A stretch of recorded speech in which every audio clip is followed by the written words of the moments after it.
Hi everyone, and welcome back to my channel, Mind, Body, Soul Healing. Today I thought we could go through some movements of the spine and how we can kind of play around here to some of the more basic things that you might already be doing to add a little bit of extra spice and flair. Let me just adjust this a little bit. There we go. So we're going to begin reclined down on the back. You may wish to have a block available for one portion of today's sequence. So I'm just going to show you through one half of the body just to give you ideas as to what you can bring into your practice. So down on the back, we're arriving in space. Always encouraged to take a few minutes before you begin your movement just to set the pace, set the tone, set intentions, and just land in the present.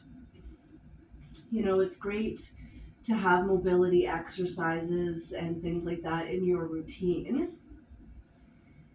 but it's also great to be a little more mindful, a little more grounded while you're going through the movements, versus just hopping right into it and maybe being a little bit distracted.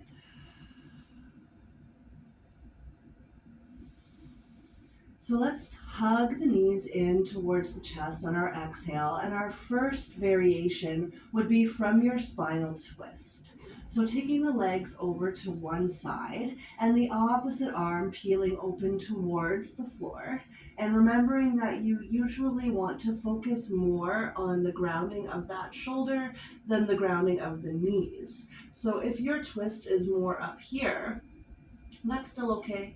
Maybe over time the knees start to fall a little further down.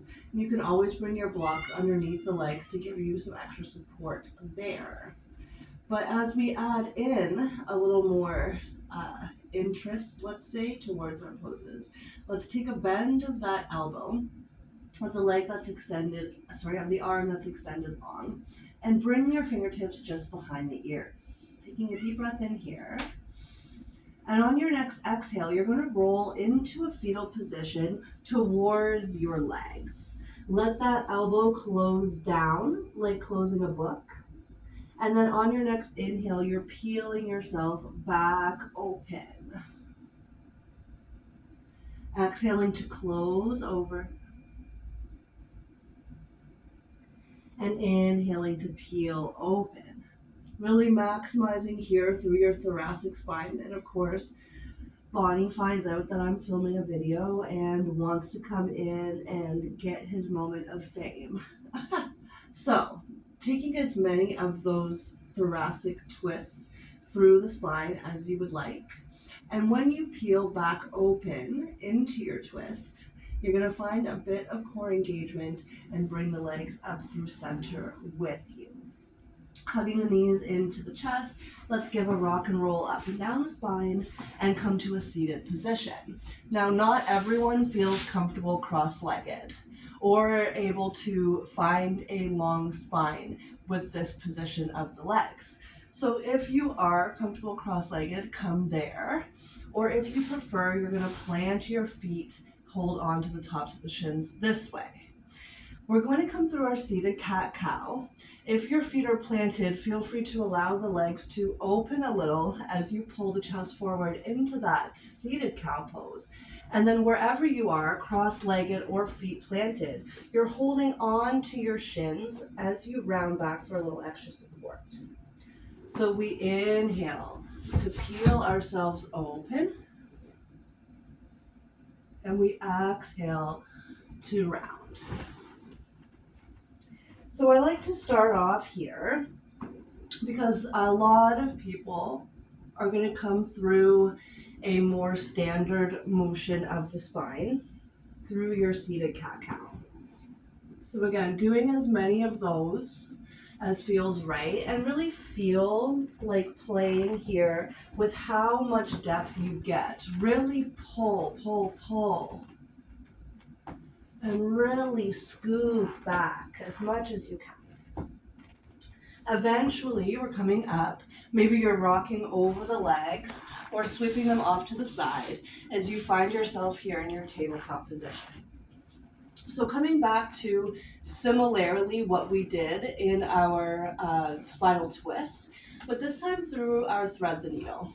So typically in your thread the needle, you're lifting one arm nice and high, creating space, and then you're taking that arm right underneath the other, and maybe that cheek is coming to find the mat or a block. And you can flow here several times, or you can hold in stillness.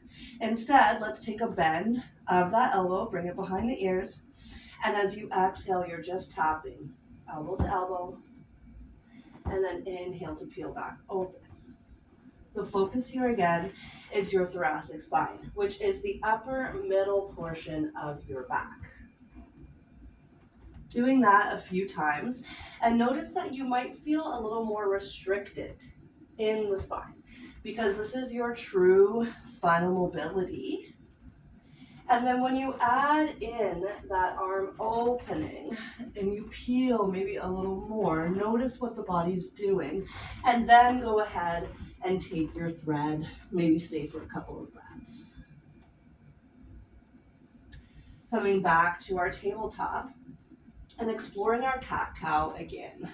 So most of the time when people are coming through their cat-cow, they're dropping their belly down, they're lifting the gaze, a slight tuck of the tailbone, and then you're coming back under the other way, pressing into the mat to help round through the spine.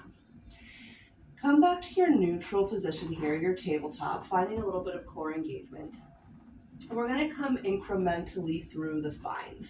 So starting in your cat pose, find that roundness, press away, keeping the head dropped. We're going to start with the tailbone, tilting upward. Feel this start to ripple its way up the spine until the head lifts. Keep the gaze forward. Begin with the tailbone tucking under. Feel how that starts to work its way towards the head until the chin drops. And play around with this for a couple of rounds. Really feeling each vertebrae getting its opportunity for movement.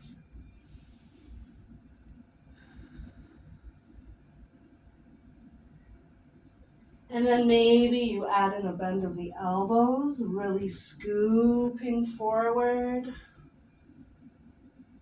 scooping back. Maybe a little press forward of the pelvis at the end of your cat pose. And then encourage some freestyle movement in here. So maybe a little less linear, some figure eights, some circles, maybe a few barrel rolls through the spine, coming through your cat pose, rib cage to one side, around, all the way to the other and back up. Making sure that you're going in both directions, of course. And then we're going to take a step forward with one foot. Come up to a more stacked place in your 90-90 low lunge. Bringing the arms high with your in-breath. Exhale, elbows bend. Fingertips just behind the ears. Take a deep breath in here. As you exhale, take a twist towards that front leg. Inhale back forward. Exhale, twist towards the front leg. And again, as many times as you would like, just like that, with elbows bent, and noticing if it feels different than when you have both arms opening into the twist. And I would play with both so that you can really feel the difference that just a little variation of the arm can make. Nice. So with whatever leg you've got forward, we're going to twist the opposite direction. Let that back foot kickstand out And you're here in this modified warrior 2. Start to hinge forward.